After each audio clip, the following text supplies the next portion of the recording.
बड़ी बड़ी problem solve हो जाती है जब आप बात करते हैं। तो आपके मुंह में बात होती है और कहते हैं भाई ऐसे नहीं हो सकता, मैंने तुम्हें बता दिया। आपकी तो मेरी बात तो सुन लो। छोटी से छोटी खुशी और छोटी से छोटी कामयाबी का ताल्लुक उसकी मस्बत सोच से है। आप किसी को फेस पे देखकर ये नहीं कह सकते कि यार इसको तो कोई क्राइसिस ही नहीं, क्राइसिस तो सिर्फ मुझे है। अगले की पर्सनालिटी इस बात का हमारे लिए अंदाजा लगाता है कि हमने उससे बात कैसे करनी है। तो क्या है कि इतना बोलें जो आपके लिए इम्पोर्टेंट है, जो अगले को समझ में आ जाए। अब आपके बात की अदायगी से अगले का मसला हल हो जाएगा। कहते हैं ना कि इतना कड़वा ना हो जाओ कि लोग थूक दें, इतना मीठा ना हो जाओ कि लोग चबा दें। पर्सनालिटी ग्रूमिंग की बात करने लगे थे तो बड़े मज़े की बात है पिछले दिनों कुछ एक्सपीरियंस मेरा ऐसा रहा है लोगों से मिलने मिलाने का कि मुझे ना ये एहसास बड़ी शिद्दत से होना शुरू हो गया कि ग्रूमिंग के ऊपर हमेशा मैं बहुत ज़्यादा ज़ोर देती हूँ नॉन वर्बल कम्युनिकेशन में। जबकि पिछले दिनों के एक्सपीरियंस में मुझे पता चला कि जितनी वर्बल कम्युनिकेशन इम्पॉर्टेंट है ना आपकी पर्सनालिटी को ग्रूम्ड दिखाने के लिए, मेरा ही ख्याल है कि नॉन वर्बल कम्युनिकेशन उतनी इम्पॉर्टेंट है। Of course first impression is the last impression, but उतनी ही अहमियत समझ लें जितनी कि आपकी वर्बल कम्युनिकेशन की है। कहते हैं ना जैसे ही आप कमरे में दाखिल होते हैं तो पहली चीज़ दिखती है आपका लिबास और आपका अटायर, मतलब आप ओवरऑल आपकी क्या लुक है, आपके अपीयरेंस, तो वो तो नॉन वर्बल कम्युनिकेशन है। लेकिन अस्सलाम वालेकुम जैसे आप करते हैं ना और जैसे आपकी बॉडी लैंग्वेज शो होती है, आपकी वर्बल कम्युनिकेशन शो होती है, सारी ग्रूमिंग की असलियत पता चल जाती है। बड़ी ख़वातीन देखी होंगी, बहुत अच्छी दिखती हैं, बहुत खूबसूरत दिखती हैं, लेकिन जैसे ही उनके लफ्ज़ की अदायगी का आगाज़ होता है तो पर्सनालिटी एकदम से उसका जो कह लें कि इमेज है वो डाउन हो जाता है। ऐसे होता है ना। इससे भी बढ़कर ना मुझे कल एक एहसास हुआ, मैं आपको ये बताना चाहूँगी कि मुझे ये कल एहसास क्या हुआ। मैं कल स्माइल अगेन फाउंडेशन है मुसरत मिसबा की, वहाँ पे मैंने एक छोटा सा इवेंट किया जिसमें मैंने अपना ग्रूमिंग और हीलिंग सेशन रखा। ये जो मेरी बात है अब अल्लाह की करनी ये है कि ये प्रेजेंटेशन परसों की बना के मैंने सेंड कर दी थी मिस फातिमा को, लेकिन जो मेरा कल एक्सपीरियंस हुआ मैंने कहा आज मैं अपने बच्चों के साथ ज़रूर शेयर करूँगी। मेरी आदत है इस तरह के अदारों में जाती हूँ ना जब मैं, तो मेरी कोशिश होती है कि जिस तरह ट्रांसजेंडर कम्युनिटी है या कोई भी है, पहले को 10-15 मिनट उनके साथ थोड़ा ना घुलने मिलने का टाइम होता है, उनके साथ बैठें, उनके साथ बातें करें। आपको उस दौरान में आपके क्वेश्चन से और उनकी बातों से अंदाज़ा हो जाता है कि उनकी पर्सनालिटी में बेसिकली नीड किस चीज़ की है, वर्बल कम्युनिकेशन की है या नॉन वर्बल कम्युनिकेशन की है। तो ऑफ कोर्स दोनों चीज़ों की महसूस हुई मुझे। बट कल का जो इवेंट था ना जिसमें बर्न विक्टिम्स मौजूद थे, उनसे बात करने के बाद ना मुझे लिटरली इतना रोना आया कि जो वर्बल कम्युनिकेशन है ना यहाँ पर उसकी अहमियत बहुत ज़्यादा है। वर्बल कम्युनिकेशन में सिर्फ लफ्ज़ की अदायगी के ऊपर फोकस नहीं है आज मेरा। आज डेफिनेटली कल की मीटिंग के बाद मेरा फोकस इस बात पे है कि अपने अल्फाज से किसी का दिल भी ना दुखाएं। हम में से कोई कंप्लीट पर्सनालिटी नहीं है, लेकिन अगर कोई जल गया है या किसी के साथ कोई हादसा हुआ है, उसको बार बार ये पूछना कि तुम्हें क्यों हुआ है, ये कैसे हुआ, ये तुमने इसका ट्रीटमेंट नहीं कराया, हाय बेचारी। और कुछ लोग तो ऐसे करते हैं कि उनको देखकर ऐसे मुंह पे रख लेते हैं। यहाँ तक कि जब कल मैंने मीडिया को कॉल की कि आप लोग आकर अगर कैप्चर करना चाहे तो इवेंट बहुत अच्छा, उन्होंने कहा हम टीवी पे ये नहीं दिखा सकते। क्या फ़ायदा फिर आपके मीडिया का कि अगर आप टीवी मीडिया पर यही चीज़ नहीं दिखा सकते जो दिखाने वाली है। यू नेवर नो कि आपकी किस बात से और आपकी क्या दिखाने से हमारी पब्लिक को थोड़ी सी शर्म ही आ जाए। इतनी नाइंसाफियाँ जहाँ पे हो रही हैं ख़वातीन के साथ, इमेजिन करें हर लड़की की एक डिफरेंट स्टोरी थी, हर कोई डिफरेंट तरीके से जली थी। किसी के ऊपर एसिड उसके भाई ने फेंका था, किसी के खावन ने फेंका था, किसी की सास ने फेंका था, कोई रिक्शे में जल गई थी, कोई आग के गड्ढे में गिर गई थी खेलते खेलते। और वहाँ पर ऐसे केसेस हैं जिन्होंने 22 साल तक अपने ट्रीटमेंट्स पे गुजार दिए। उनके थाए में से स्किन निकाल निकाल के वो उनके चेहरों पे लगाते रहे। उनकी गर्दन भी मैस हो चुकी हुई थी और उन्होंने गर्दन बनाने में भी 4 साल लिए डॉक्टर्स ने। और ये सारा केस किया मुसर्रत आपा वगैरह ने उनको स्पॉन्सर किया। मेरी बहुत इज़्ज़त का जो मकाम है ना उनके लिए बहुत बढ़ गया कि यार एक औरत है जिसने इनिशिएटिव लिया। और मीडिया क्या कह रहा है, हम ये दिखा नहीं सकते। बहुत अफसोस हुआ मुझे ये सुन के कि हम ये दिखा नहीं सकते। मतलब आप दिखाएंगे तो लोग रुकेंगे ना इस तरह के गंदे कदम उठाने से। किसी की ज़िंदगी बर्बाद हो गई और आप कह रहे हैं आप दिखा नहीं सकते, सॉरी। एनीवेज, तो वर्बल कम्युनिकेशन जितनी इंपॉर्टेंट है उसमें नॉन वर्बल कम्युनिकेशन भी है, तो मैंने सोचा इसको वर्सेस करके थोड़ा बात करते हैं। ग्रूमिंग को अगर डिफाइन किया जाए ना बच्चों, तो जब भी हम कहते हैं ना उसकी पर्सनालिटी बहुत वेल ग्रूम्ड है, तो हमारे जहन में क्या आता है? एकदम से यही आता है ना, अच्छा नीट एंड क्लीन बाल, अच्छे से नीट शूज़, लिबास साफ सुथरा, स्टाइलिश लुक, मेकअप अच्छा। हम ग्रूमिंग के ऊपर इसी बात को करते हैं। बट डेफिनेटली यहाँ पर आप देखें, जैसे कि मैंने आपको स्टार्टिंग में कहा है कि जितनी आपकी नॉन वर्बल कम्युनिकेशन इंपॉर्टेंट है, वर्बल कम्युनिकेशन भी उतनी इंपॉर्टेंट है। ऐसा ना हो कि कोई आपसे बात करे, एक बैरियर आप क्रॉस करें अपना एक्सेप्टेंस का, अपने इमेज को बिल्ड करने के लिए, और अगला बंदा आपको सुनना ही पसंद ना करे। आपकी आवाज़ की अदायगी, आपके प्रोनाउंसिएशन, आपकी जो एक्सेंट है वो इतना अजीबोगरीब हो कि अगला कहे कि यार देखने में तो बहुत डिसेंट लग रही है, तो वो बैरियर पे क्रॉस नहीं होगा। जो एक्सेप्टेंस का है ना, जो बात करने का है, जो कम्युनिकेशन बैरियर्स हैं, वो तो फिर वहीं के वहीं रह जाएंगे। उसके लिए फिर मैंने सोचा कि आज हम इसके ऊपर प्रॉपर बात करते हैं। Educated people should fully train themselves in speaking as it is the easiest way to groom your personality ideally. अब कैसे करना है ये हम बात करेंगे। देखो, अब कम्युनिकेशन की ज़रूरत कब कब पड़ती है? On daily basis we work with who have different opinions, values, beliefs and needs than our own. Exchange ideas with others, इसके लिए भी ज़रूरत पड़ती है क्योंकि हमने अपने आइडियाज़ लोगों के साथ शेयर करने हैं। दूसरों के पर्सपेक्टिव को समझने के लिए भी हमें कम्युनिकेशन की ज़रूरत है।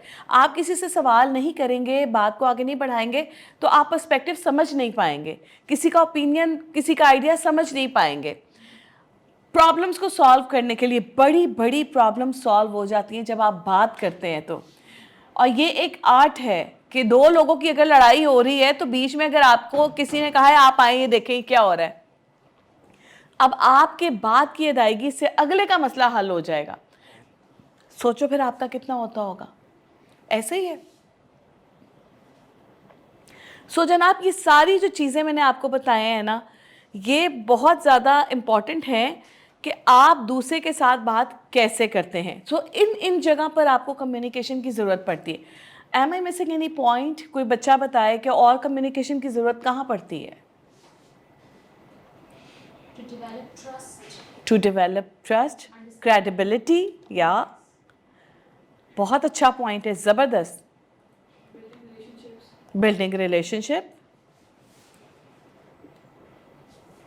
दो इंपॉर्टेंट पॉइंट्स हैं, ठीक है। किसी से आपने रिश्ता इस्तवार करना है, जब तक क्रेडिबिलिटी नहीं बनेगी रिश्ता नहीं बनेगा। ऐसे ही है ना, जब तक ट्रस्ट डेवलप नहीं होगा तो मैं तुम्हारे साथ ताल्लुक़ कैसे बढ़ाऊंगी, आप मेरे साथ ताल्लुक़ कैसे बढ़ाएंगे?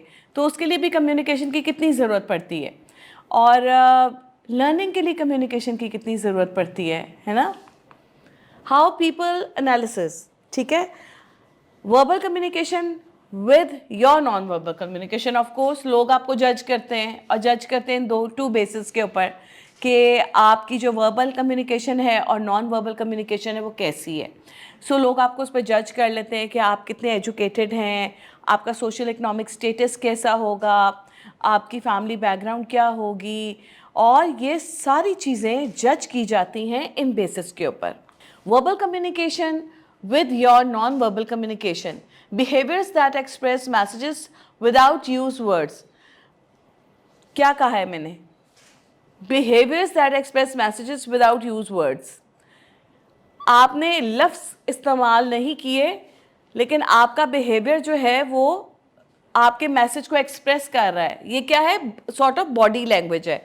बॉडी लैंग्वेज है, इसमें इम्पॉर्टेंस कितनी ज़्यादा है आपके अल्फाज की। मतलब अल्फाज आपने जब बयान करने हैं ना, तो उसमें एक नॉन वर्बल कम्युनिकेशन है जिसका ताल्लुक है बहुत ज़्यादा आपके वर्बल कम्युनिकेशन से। ये कुछ पॉइंटर्स मैंने डाले। बात करते हुए इन चीज़ों का देखकर अंदाज़ा लगाया जा सकता है कि लहजा क्या होगा। ऐसे ही है, कॉल पर बात करते हैं ना, मैं कहती हूँ कॉल पर कभी भी आप मसला सॉल्व करने की कोशिश मत करें, क्योंकि जब आप कोई मसला बात करते हैं कॉल के ऊपर, अगले को नहीं पता होता कि आपकी बॉडी लैंग्वेज क्या है। वो कोई गलत किस्म का मैसेज भी उसको समझ सकता है। आपने कोई बात समझाई और अगला कहेगा ज़रूर गुस्से में से मेरे से बात किया, वो कहेगा इस बंदे ने बहुत मिसबिहेव किया है मेरे साथ, ऐसे ही है। तो क्या था कि अब ये सारी चीज़ें हैं, बहुत इंपॉर्टेंट पॉइंट है कि आपके लफ्ज़ के साथ इनके ऊपर आपने फोकस रखना है। बॉडी मूवमेंट, बॉडी लैंग्वेज, बात करते हुए बॉडी लैंग्वेज का ख्याल रखना है। फिजिकल अपीयरेंस आपकी, ऑफ कोर्स जिस तरह कि हम बात करते हैं, आपकी अपीयरेंस, आपकी विजुअल लुक जो है वो। सेकंड है जी पर्सनल स्पेस। बेटा this is something very important point. क्या है कि कुछ लोगों से मैंने ये एक्सपीरियंस किया है, तभी मैंने इस पॉइंट को बीच में ऐड किया। कुछ लोग आपसे बात करते हुए ना पर्सनल स्पेस, एक तो लफ्ज़ की अदायगी में बहुत पर्सनल हो जाते हैं, दूसरा बात करते हुए जो बॉडी लैंग्वेज है ना उसमें उनका आपके साथ गैप का कोई डिस्टेंस नहीं रहता। वो बात कर रहे हैं, देखो ये नेचुरल है, हम बात करते हैं, समटाइम्स आपके मुंह से कुछ स्मेल आ रही है या कुछ लोगों को प्रॉब्लम होता है, बात करते हैं स्पिटिंग आउट, ऐसा भी होता है, ठीक है, आपके कंट्रोल में ये चीज़ें होती हैं, लेकिन ये कि आप एटलीस्ट डिस्टेंस स्पेस इतनी रखें कि आपका बात करते हुए एक तो इतना इवन किस्म का डिस्टेंस होना चाहिए कि ना तो आपके मुंह से कुछ स्मेल अगले तक पहुंच रही हो, एक डिसेंट आपका स्पेस होना चाहिए। अल्फाज की बात तो बाद में करते हैं ना, पहले तो हम बॉडी लैंग्वेज की बात करते हैं। आप इतने डिस्टेंस पे खड़े होकर बात करें कि आपको पता हो कि आपकी आवाज़ आपके सामने वाले बंदे के तक ही जा रही है, वो पूरी दुनिया तक नहीं जा रही। आपका मेरा कोई नॉर्मल डिस्टेंस नहीं है, अगर हमने बात करनी है तो हम, और ये हमारी कोई पर्सनल बात है, कोई ज़रूरी बात है, ये डिस्टेंस एक नॉर्मल डिस्टेंस नहीं है। ये डिस्टेंस जो है ना वो एक नॉर्मल डिस्टेंस है, और मैं बात करूँगी ना तो आपकी बात और मेरी बात हम दोनों तक रहेगी। वो ये नहीं होगा कि हम पूरे जहान को बताना शुरू कर दें। ये तो बिल्कुल ही एबनॉर्मल डिस्टेंस आ जाता है जब हम बात करते हैं, और ये भी कि मैंने तुमसे बात करनी है और मैं तुम ऊँची ऊँची बोल रही हूँ कि ये है। सो ये आपका जो स्पेस है, ये दो स्पेसेस की बात हो रही है। ये है आपका स्टैंडिंग डिस्टेंस, और दूसरा है स्पेस आपकी जो आप लोग बात करते हुए अपनी पर्सनल ज़्यादा हो जाते हैं। आपको ना अगले की वैल्यूज़ का पता होना चाहिए, और आपको ये सोचना चाहिए कि कोई अगर आपसे ये बात पूछे तो क्या वो आपको अच्छा लगेगा। जैसे मैंने अभी बर्न विक्टिम्स की बात की, या बहुत सारे ऐसे, मैं अपनी एग्जांपल देती हूँ, अगर कोई मुझसे बहुत ज़्यादा पर्सनल होना शुरू होगा तो मैं माइंड करूँगी। क्यों? क्योंकि मैं कभी किसी के साथ अपनी वो स्पेस लीव नहीं करती, मैं हमेशा एक डिस्टेंस मेंटेन रखती हूँ। सो मैं हमेशा अपना अब पर्सनल स्पेस जब मैं अपना रखती हूँ मेंटेन, तो मैं चाहती हूँ कि दूसरा भी मेरे साथ वो पर्सनल स्पेस मेंटेन रखे। ऐसा ही है। तीसरा कहते हैं टच। ओ माय गॉड, ये सारे एक्सपीरियंसेस ना मुझे हो चुके हैं। मेरी उम्र तुम लोगों से ज़्यादा है, इसलिए शायद बात करते हुए किसी को ऐਵੇਂ ही टच करी जाना, कभी उसका हाथ खींचना, कभी उसका कंधा खींचना, कभी उसको ऐसे ही टच करना, कभी बाल खींचना, कभी मारना। इतना ऑड लगता है, ये इतना स्टूपिड लगता है, सॉरी ऐसे अल्फाज मुझे इस्तेमाल करने पड़ रहे हैं। आप मुझे खुद बताएं, क्या आपको बात करते हुए एक दूसरे को टच करना अच्छा लगता है? आजकल तो हम छोटे छोटे बच्चों को समझाते हैं good touch and bad touch. आप मुझे बताएं, क्या औरत के लिए औरत का ही टच करना इट इज़ नॉट गुड? मुझे तो नहीं अच्छा लगेगा। मतलब लड़के का भी लड़के को टच कर करके बात करना, इरिटेट हो जाते हैं। क्या है, मुंह से बात करो ना, हाथ क्यों लगा रहे हो, है ना। सो एक आपने बात करते हुए, गुफ्तगू करते हुए ना इस चीज़ का बहुत ध्यान रखना है कि आपने फिजिकल टच एक दूसरे को नहीं करना। दूसरा आ जाता है आपका मेजर पॉइंट। वो जो आपका मेजर पॉइंट है ना, वो आपके इन 3 चीज़ों से मिलके बना है। ये छोड़ दें आप। ये मैंने आपको नॉन वर्बल कम्युनिकेशन का बताया। अब हम वर्बल कम्युनिकेशन की जो ख़ास 3 एलिमेंट्स हैं उसकी तरफ आएंगे। टोन, वॉल्यूम और रिदम। मैंने क्या कहा है, कॉल पर बात कर रहे हैं, कह कुछ रहे हैं तो ठीक है, समझ में आ रहा है, लेकिन अगर आपने उस बंदे को फिज़िकल देखा होता तो आपके माइंडसेट और होता, परसेप्शन और होता आपका। लेकिन अब चूँकि कॉल पे बात कर रहे हैं तो आपको लग रहा है ज़रूर इसने मेरे से बदतमीज़ी में बात की है। तो कोशिश करना चाहिए कि अपने सारे मसाइल ना फ़ेस टू फेस बात करके ख़त्म किया करें। सो आपकी गुफ्तगू में, आपके अल्फाज में जो आपकी टोन है ना, वो बहुत मैटर करती है। देखो ना, अगर मैं आपसे कहूँगी कि मैंने आपको कॉल की और आपने कॉल रिसीव नहीं की, ये टोन और है। और एक मैं कहूँगी मैंने तुम्हें कॉल किया और तुमने मेरी कॉल रिसीव नहीं की, क्या है, ये टोन है ना, और रिदम भी है। तो किस तरह बात कर रही हूँ मैं? किस तरह से बात करनी है। आप सबके पास नोट पैड्स हैं, हमने एक छोटी सी ना प्रैक्टिस करनी है। सब बच्चों के पास है, ठीक है। तो वॉल्यूम क्या है, अब यही बात मैं आपसे आहिस्ता भी कर सकती हूँ, यही बात मैं चीख के भी कर सकती हूँ। मैं आपको आहिस्ता भी कह सकती हूँ, मैंने कॉल की थी, आपने कॉल रिसीव नहीं की, खैरियत थी। और एक मैं कहूँ खैरियत है, मैंने तुम्हें कॉल किया तुमने रिसीव नहीं की। कितना फर्क आ जाता है सीरियसली ना। तो मैसेज वही है, लेकिन रिदम और उसका वॉल्यूम और उसकी टोन इतनी डिफरेंट हो गई है कि आपने तो लड़ाई को ही दावत दे दी है। सो आपको इसके ऊपर वर्किंग करने की बहुत ज़्यादा ज़रूरत है। अभी एक सिचुएशन मैं आपको देती हूँ, उस सिचुएशन के ऊपर ना बच्चों ने मुझे, मैं आप में से कोई से 3 बच्चे उठाऊंगी, लिखना आप सबको पड़ेगा सिचुएशन को। आपने एक छोटा सा पैराग्राफ लिखना है। सिचुएशन ये है कि मैं आपसे कोई फेवर मांग रही हूँ, आपका मेरा एक रिस्पेक्ट का ताल्लुक है, ठीक है, और मैंने आपसे कोई फेवर मांगी है, अब आप वो फेवर मुझे दे नहीं सकती हैं, और मैं आपसे आप मुझे बार बार बता रही हैं, और मैं आपको कह रही हूँ नहीं मुझे तो फेवर चाहिए। अब आप बहुत इरिटेट हो गई हैं, आपने इसको पूरा एक्ट करके दिखाना है, तो फिर आप गुस्से में बात कैसे करेंगी? आपको शदीद गुस्सा आ गया, आप गुस्से में बात कैसे करेंगी? आप इसके ऊपर 4 लाइनर पैराग्राफ लिखेंगे और यहाँ पर मुझे बताएंगी। जिसके ऊपर गुस्सा आया ना उसको भी सामने खड़ी करूँगी। ये तो डिपेंड करता है कि नेक्स्ट पर्सन प्रोफेशनली आप उसके साथ इंटरकनेक्टेड हैं या जानू, हम प्रोफेशनली ही बात कर रहे हैं, हम प्रोफेशनली ही बात कर रहे हैं, बट अब आप इरिटेट हो गए हैं, बहुत इरिटेट हो गए हैं, आउट ऑफ कंट्रोल हो रहा है आपका गुस्सा। तो अब आपने उस बंदे को कैसे डील करना है, ये सिचुएशन है, आप लोग लिख लें। आपके पास 5 मिनट हैं, ठीक है। अल्फाज की अदायगी आपने करनी है, आपकी ऑर्गेनाइजेशन है, आप उस ऑर्गेनाइजेशन की मालिक हैं, मैनेजर हैं, या समझने के करता धरता है, और एक बंदा आपसे बाबा फेवर मांग रहा है, आपका उसके साथ बड़ा अच्छा ताल्लुक है प्रोफेशनली, लेकिन अब आप इतने इरिटेट हो गए कि आपने ऐसे अल्फाज इस्तेमाल करने हैं कि बस उसकी ला पा के रख देनी है। अब वो आपने एक लानी पानी कैसे, मुझे वो सुनना है। बहुत गुस्सा है तुम लोगों को, इतना कुछ मैंने सिखाया, पता चलेगा तुम अगले की कैसे तबीयत साफ करते हो, ठीक है। खुदा दा वास्ते उर्दू में लिखना, मुझे अंग्रेजी नहीं समझ में आती। इंग्लिश उर्दू मिक्स करके लिख लो। अपनी अपनी जो है ना जुबान, उसको इज्जत दे, उर्दू में लिखें। हाँ, जब मैं तुम लोग को अटायर कहती हूँ, तुम लोग लिखते हो पैंट शर्ट के बारे में, पैर नहीं, तुमने शलवार कमीज होती है, मुझे बड़ी तप चढ़ती है। हुन लिखना है तो जी हम इंग्लिश में लिखेंगे, खबरदार किसी ने इंग्लिश में लिखा तो आई समझ। उर्दू इंग्लिश मिक्स कर लो, मतलब वर्ड्स डाल लो, लेकिन उसको लिखो उर्दू में, क्योंकि हमें देखने वाले समझने वाली जो कौम है ना, उसको हमने समझाना है इजी वर्ड में, ठीक है। चलो, फेवर ऐसी है कि जिस पे हम रिस्पॉन्ड नहीं कर सकते। फेवर ऐसी है कि आप कह चुके हैं हाँ कि आप ये इलीगल बात कर रहे हैं और ये मेरे अदारे की रिप्यूट के लिए अच्छी नहीं है, तो आप प्लीज़, लेकिन वो अगली बंदी आपको बार बार कह रही है नहीं इतना तो आप कर दें, नहीं प्लीज़ इतना तो करें ना, ठीक है। लेकिन मैम इसे मतलब कि गुस्सा कहते हैं ना कि इस तरह मतलब कि शो करना इसको दुख ना हो जाता। देखो बेटा, ये तो आपकी अपनी सोच है, मैंने आपको बता दी कि प्रोफेशनल बिहेवियर आपने रखना है, अब आपने उस पर एक्ट कैसे करना है आपने मुझे ये बताना है, और ये इम्प्लीमेंट आपने असल ज़िंदगी में करना है, ये मैं आपको बता रही हूँ। अब मैं देखती हूँ किसने क्या कैसे लिखा है, कौन कैसे एक्ट करता है, ठीक है।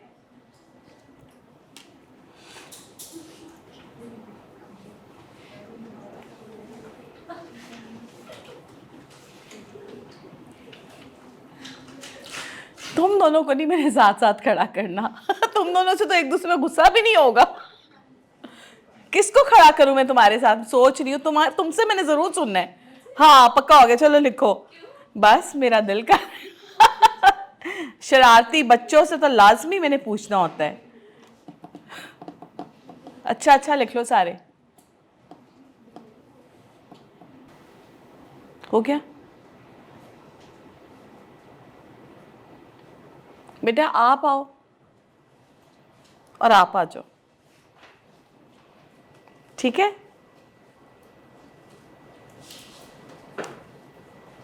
आप दोनों मुझे अपना दिखाओ पहले, फिर मैं बताऊंगी कि कौन जो है वो उस पर एक्ट करेगा।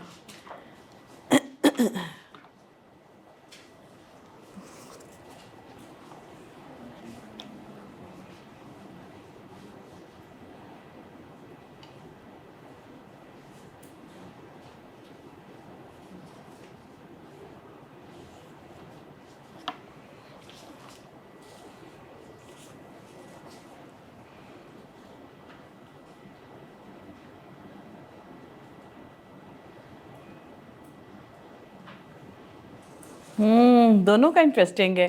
पहले आप दोनों आपस में कर लो बात, ठीक है? पहले आपने इनको बोलना है। बेटे ऊपर आओ। हाँ चलो, आपने बोलना है, फिर आपने मुझे बताना है एंड में कि आप इसका रिएक्ट क्या करती हैं, ठीक है? बेटा आप हाथ में पकड़ सकते हो, हाथ में पकड़ लो। हाँ बस बोल दो, बोलो जरा, पता चले कि तुम कितनी सक्सेसफुल और कितनी डिसेंट हो। चलो सीरियस हो जाए सारे, बहुत सीरियस लड़ाई होने वाली है जी। मैं आपकी बहुत इज्जत करती हूँ और मैं चाहती हूँ कि हमारी इज्जत का ताल्लुक हमेशा बरकरार रहे। बेटा लेक्चर नहीं पढ़ना। तो मैं कैसे मतलब क्या मतलब है? तुम इस तरह बात करो ना जिस तरह मैं बात कर रही हूँ तुमसे, सिचुएशन ऐसी है ना। रिस्पेक्ट का ताल्लुक होता है उनके साथ। हाँ तो लेकिन एक्सप्रेशन भी तो हो ना कोई। चलो इजी हो जाओ, सब सीरियस है, तुमने खुद भी नहीं हंसना। चलो देखें, मैं आपको एक बार समझा चुकी हूँ। देखिए मैं आपको एक बार समझा चुकी हूँ कि हमारा इज्जत का ताल्लुक है। मैं चाहती हूँ ये इज्जत का ताल्लुक हमेशा बरकरार रहे। मेरे लिए करना मुमकिन नहीं है, इसलिए मैं आपको मना कर रही हूँ। और मैं चाहती हूँ कि आप बार बार इस बारे में कोई बात ना करें, ताकि हमारे दरमियान कोई भी ऐसी बदमस्ती ना हो जिसकी वजह से हमारा दिल दुखे। मैं उम्मीद करती हूँ कि आप इस बात को समझेंगे। Nice way of talking. Clap होनी चाहिए भाई, शाबाश। ये रिदम, ये टोन और ये वॉल्यूम है। अच्छा अब इसी चीज़ को अगर ये बोलती ना टर टर टर टर टर, तो उसका दिल बहुत दुखना था। अच्छा आपको इसने बोल दिया है, इसके ऊपर आपका क्या रिएक्शन है? देखिए आप मेरी बात समझने की कोशिश कीजिए, मुझे एक मौका दें आप, मैं आपको इसको ठीक कर दूँगी जो मसला है। आप मुझे एक मौका दें और मुझे समझने की कोशिश करें। मैं अपनी बात पे, मुझे रिग्रेट है इस चीज़ पे जो मैंने किया है। कोशिश करें मुझे समझने की, प्लीज़ मुझे एक मौका दें। अच्छा ठीक है, तुम दोनों का जो है ना वो बड़ा अच्छा रहा है इस पे। तुम अब ये तुम्हारा है, ठीक है? और तुमने अब इसको बताना है जो तुमने लिखा है, तुम अब इसको किस तरह से डील करोगी। देखिए मैं आपको एक बार बार नहीं समझा सकती। मैंने आपको एक बार एक्सप्लेन कर दिया है कि मैं आपकी और मदद नहीं कर सकती। कोशिश करें मुझे समझने की, मैं और ज़्यादा नहीं काम कर सकती इस पर। तो कोशिश करें आप अंडरस्टैंड करें मुझे और बार बार फोर्स ना करें। मज़ीद मैं इसको चेंज नहीं कर सकती। चलो ठीक है, गुड, बैठो जी। ज़बरदस्त, ये वाली वॉल्यूम था, ये वाली टोन थी। अब बेटा आप आओ। हाँ आप आओ, और आपके साथ आप आ जाओ, आ जाओ आ जाओ आ जाओ आ जाओ, दिखाओ।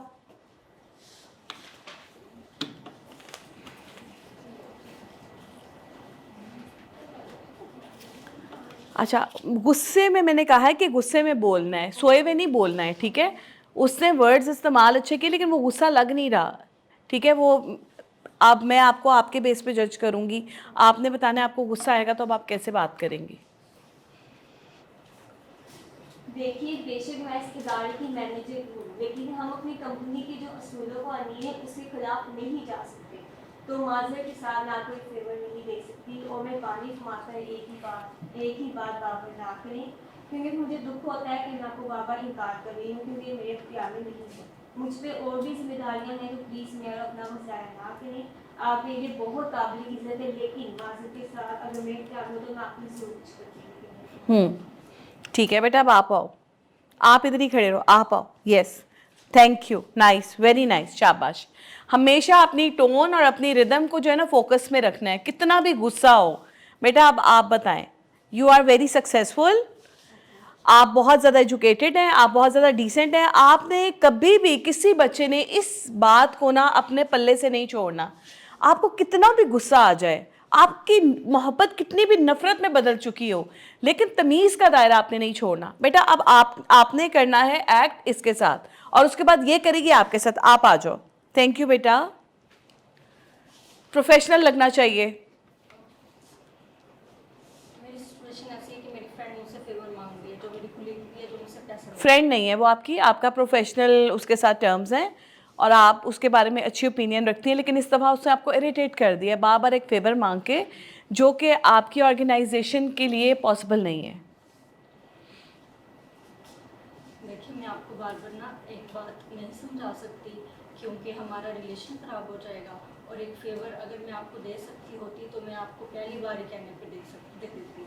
तो इसलिए मैं आपको उम्मीद करती हूँ कि आप मुझे दोबारा मैसेज नहीं करेंगी इस हवाले से, ताकि हमारा जो रिलेशन है वो कहीं बिल्कुल ठीक है, आपने अपना एक मैसेज दे दिया कि इसके बाद अगर अब आपने मुझे इस बात से रिलेटेड कोई बात की, बेटा इसका परफेक्ट वर्डिंग ये थी कि देखें आपने मुझसे किसी और टॉपिक पे बात करनी है तो मैं आपकी बात सुन लूँगी, लेकिन अगर आपने मेरे इतने समझाने के बाद इसी टॉपिक पे रहना है तो मेरी आपसे एक रिक्वेस्ट है कि प्लीज़ अब आप मुझे इस टॉपिक पे दोबारा मैसेज मत कीजिएगा, क्योंकि मैं आपको काफ़ी दफ़ा ये बात समझा चुकी हुई हूँ। मेरे लिए ये पॉसिबल नहीं है, ये ऑर्गेनाइजेशन मेरी जिम्मेदारी है, मैं कोई भी इलीगल काम नहीं कर सकती। सो माजरत के साथ देखो मैं प्रोफेशनल हूँ, मुझे बहुत गुस्सा आया हुआ है। अब अगर मैं मिन मिन करके बात करूँगी तो अगली तो मेरे सर पे ही चढ़ जाएगी। मुझे मिन मिन करके बात नहीं करनी है, मुझे उसको एक सीरियस मैसेज देना है कि प्लीज़ बेटे अब आप मुझसे इस टॉपिक पे बात नहीं करेंगी, क्योंकि अब मुझसे ना मुझे ये अच्छा नहीं लग रहा और इससे हमारा ताल्लुक़ ख़राब ना हो, ये मैं नहीं चाहती, क्योंकि मेरी आपके साथ एक बड़ी इज़्ज़त और लिहाज की रिलेशनशिप है। सो आप प्लीज़ इस टॉपिक पे अब मेरे से कोई बात ना कीजिएगा। Thank you. ठीक है, अब आप बताएं आपने क्या लिखा है, आप बोलें। मैंने आपको कितनी बार समझाया है कि मैं आपके लिए फेवर नहीं कर सकती। सॉरी, हमारा बहुत इज्जत का ताल्लुक है, लेकिन अगर आप मुझे बार बार ऐसे ही बोलेंगे तो मैं आपको कुछ और बोल दूँगी, आपको कुछ बुरा लग जाता है, इसलिए मैं आपके लिए फेवर नहीं कर सकती। नहीं, नो, ऐसे आपने नहीं बोलना बेटा, ऐसे आप लोगों ने नहीं बोलना। मैं फिर आपको कुछ कह दूंगी, फिर आपको कुछ बुरा लग जाएगा। क्यों कहोगी आप you are a very successful lady, you are very well educated. अभी हम क्या पढ़ रहे थे, हमने ना किसी के वर्ड से ना किसी का दिल नहीं दुखाना। मेरे जैसी बंदी है ना, उसको पूरे दिन सिर दर्द शुरू हो जाएगी। क्या आपने मुझे ये कह दिया कि अगर मैंने कुछ कह दिया तो तुम्हें फिर तुम माइंड कर जाओगी? ऐसे अल्फाज इस्तेमाल नहीं करने। आपने कहना है मैं नहीं चाहती कि गुस्से में मेरे से कोई ऐसा वर्ड निकल जाए, ठीक है, मुझे बहुत बुरा लगेगा। तो प्लीज़ मेरा ना इतना टेम्परामेंट नहीं है, मुझे समझने की कोशिश करें, ये चीज़ मेरे हाथ में नहीं है, आई कांट डू दिस। और अगर अब आप दोबारा इस टॉपिक में इसे बात करना चाहती हैं तो मेरी रिक्वेस्ट है प्लीज़ आप मुझसे इस टॉपिक पे दोबारा बात ना करें। हाँ, किसी और टॉपिक पे बात करनी है, I am always here for you, but अब इस टॉपिक पे अब मेरे से बात ना कीजिएगा। मैं ना अब और नहीं कर सकती, मैं इसको ज़्यादा मैं बर्दाश्त नहीं कर पाऊँगी, तो वो मेरे लिए अच्छा नहीं होगा। डोंट से लाइक दैट, तुम्हारे लिए अच्छा नहीं होगा अगर मैंने ऐसे कर दिया तो। मैं तहे दिल से शुक्रगुजार हूँ कि आपने मुझे समझा इस लायक कि आप मुझसे फेवर मांग रहे हो, आपको लगा कि मैं कर सकती हूँ, पर चूँकि मैं नहीं कर सकती, ये मेरी ऑर्गेनाइजेशन है, मैं कोई भी इलीगल काम इसके साथ नहीं कर सकती। इससे सिर्फ मेरी रिप्यूट नहीं, मेरी ऑर्गेनाइजेशन में काम करने वालों की रिप्यूट ख़राब होगी। सो बहन प्लीज़, पता है ये बहन का वर्ड जो है ना, ये एकदम अगले बंदे को ना बहुत ज़्यादा समझने के फेमिलियर भी कर देता है और थोड़ा सा अजनबी भी कर देता है कि बहन प्लीज़ मैं आपकी इतनी हेल्प नहीं कर सकती, ये आउट ऑफ द वे हो जाएगा। आप प्लीज़ मुझे बहुत ज़्यादा कन्विंस ना करें, क्योंकि मैं ना फिर बड़ी परेशान हो जाती हूँ। मैं आपको परेशान नहीं करूँगी, मैं बहुत परेशान हो जाती हूँ। क्यों? क्योंकि जब मैं किसी की मदद कर नहीं पा रही और एक बंदा मुझे बार बार कह रहे हैं मदद करो मदद करो मदद करो, और मैं बेबस हूँ, मैं आपकी मदद नहीं कर पा रही, तो ये मेरे लिए ना बड़ा डिस्टर्बिंग हो जाता है, मेरी तबीयत ख़राब हो जाती है। Literally I am telling you this about my self. मेरे साथ ऐसा होता है कि कोई मुझसे कोई ऐसी बात कह दे और मैं ना कर सकूं तो मेरे सर पे वो बात सवार थी कि हाँ मैं उसकी मदद नहीं कर सकी, बट मैं क्या करूं, मैं नहीं कर सकती, मैं मजबूर हूं। अब पता है मेरी सेहत के लिए इतना अच्छा नहीं कि मैं इतनी टेंशन लूँ। Got it? चलो जी, सब बच्चों के लिए क्लैपिंग है, आप लोगों ने बड़ा अच्छा जो है वो परफॉर्म किया है, शाबाश। सो this was the way you speak that make you look decent, educated and successful. Got it? Verbal communication की बात करें तो फॉर्म्स ऑफ कम्युनिकेशन है जी, oral communication, face to face, public speech, telephone, interview, meeting. अच्छा, ये different चीज़ें हैं, ये फॉर्म्स हैं कम्युनिकेशन के। इस तरीके से ओरल कम्युनिकेशन होती है, एक होता है फेस टू फेस कम्युनिकेशन, दूसरा होता है पब्लिक स्पीकिंग जिसका मैं करती हूँ, डिफरेंट सेशंस वगैरह, टेलीफोन कॉल होती है, इंटरव्यू के लिए आप जाते हैं, वहाँ पे आपका लहजा क्या होना चाहिए, मीटिंग पे आप जाते हैं, वहाँ पे आपका लहजा क्या होना चाहिए। तो ये सब आपके डिफरेंट फॉर्म्स ऑफ कम्युनिकेशन है। इससे आगे जो कुछ है वो हैक्स ही हैं, ठीक है, बात करने के लिए 5 hacks to develop effective communication skills. Number 1, be present by listening instantly first. अच्छा, आपने देखा बहुत सारे लोग ऐसे होते हैं, आपके मुंह में बात होती है, वो अपने आप को पता नहीं कौन सा कायदे आज़म समझते हैं कि वो कहते हैं कि मुझको तो पहले ही पता है, मुझे पहले ही पता है आपने क्या बात करनी है, मेरे तो तसव्वुर में पहले ही ये बात थी। ऐसा होता है ना कि वो अपने आप को बहुत ज़्यादा ओवर स्मार्ट समझते हुए आपके मुंह में बात होती है और वो कहते हैं भाई ऐसे नहीं हो सकता, मैंने तुम्हें बता दिया। आप कहते मेरी बात तो सुन लो, है ना, हाँ हाँ तुमने सही बोला, मेरी बात तो सुन लो, मैं तो ये कह ही नहीं रही। ठीक है, ये वाली जो बात है ना, ये आपकी कम्युनिकेशन के लिए बहुत बुरी है। अगर आपने कम्युनिकेट करना है तो सबसे पहले आपने सुनना है कि दूसरा कह क्या रहा है। आप बहुत स्मार्ट हैं, आजकल के बच्चे बहुत पढ़े लिखे हैं, तो उनको पता चल जाता है अगला क्या कहने वाला है। ठीक है, तो तुम लोगों ने क्या करना है, तुम्हें पता चल गया है, हो सकता है आप गलत भी हो सकता है उससे कुछ और कहना हो। सबसे पहले ना आपने उसको केयरफुली सुनना है वो कह क्या रहा है। दूसरा है कि be present by being real with your feelings. यार ये बहुत इंपॉर्टेंट चीज़ है, फेक ना बने, जो है ना वो दिखें, उस तरह अपने आप को पॉलिश करते रहें। ये नहीं हो कि बाहर कुछ कह रहे हैं और अंदर जाके कुछ कह रहे हैं, फेक ना बने। अगर आपको कोई चीज़ बुरी लग रही है तो in a decent way do tell them कि मुझे ये चीज़ अच्छी नहीं लगी, बजाय के बाहर जाके कहो कि अच्छा ठीक है करती हूँ, अंदर जाकर देखा कैसे फेवर्स मांगता है। अगला अगर सुन लेगा आपको ये कहता हुआ तो वो भी हर्ट हो जाएगा कि बाहर तो आपने कुछ और कहा है, अंदर जाके आप कुछ और बोल रहे हैं। तो आपने फेक नहीं होना। अगर आप कोई काम नहीं कर सकते तो बता दें। ये भी नहीं करना कि वो काम आप नहीं कर सकते और कॉल उठाना छोड़ दें। बाय द वे हमारे लोगों में ये भी तहजीब अब ख़त्म होती जा रही है। बहुत सारे लोग हैं जो आपसे हामी भरते हैं, हाँ मैं आपके लिए ये काम करूँगा, हाँ हाँ तुम्हारी बात ठीक है मैं ये कर सकता हूँ। उसके बाद जब आप कॉल करते हैं वो कॉल उठाना छोड़ देते हैं। उनके अंदर वो करेज ही नहीं होता कि वो उस चीज़ को इनकार कर दें। This is kind of sweetness कि वो इनकार नहीं कर पा रहे होते। बट आपने इतना डरपोक नहीं बनना, आपने अल्फाज अच्छे रखने हैं, लहजा अपना मस्बत रखना है और आपने कह देना कि यार मेरे लिए ना पहले मैंने सोचा था कि ये काम हो जाएगा, बट जैसे ही मैंने अपनी टीम के साथ इसको डिस्कस किया है ना, सबकी अपनी अपनी ओपिनियंस थी और सोचने के बाद फिर मेरे सीनियर ने फैसला किया कि ये हो नहीं सकता, ये ऑर्गेनाइजेशन के लिए ना ओके नहीं है, सो आई एम सॉरी, इसमें मैं आपकी कोई मदद नहीं कर सकती। ठीक है, और आपने ये नहीं करना कि कॉल ही उठानी चाहिए, फिर कॉल आ गई अब क्या करूं, बॉस ने तो मना कर दिया है ये नहीं करना और मैं तो उसको हामी भर चुकी हूँ, अब मैं क्या करूं। बातों को हैंडल करना सीखना है, सिचुएशन को टैकल करना सीखना है, अल्फाज का चुनाव और लहजा अच्छा रखते हुए अपना मैसेज कन्वे कर देना है। उसके बाद अगर कोई अगला इरिटेट कर रहा है तो वो फिर वो अपना जिम्मेदार खुद है, बट आपने उसको एक सॉफ्टली मैसेज दे देना है।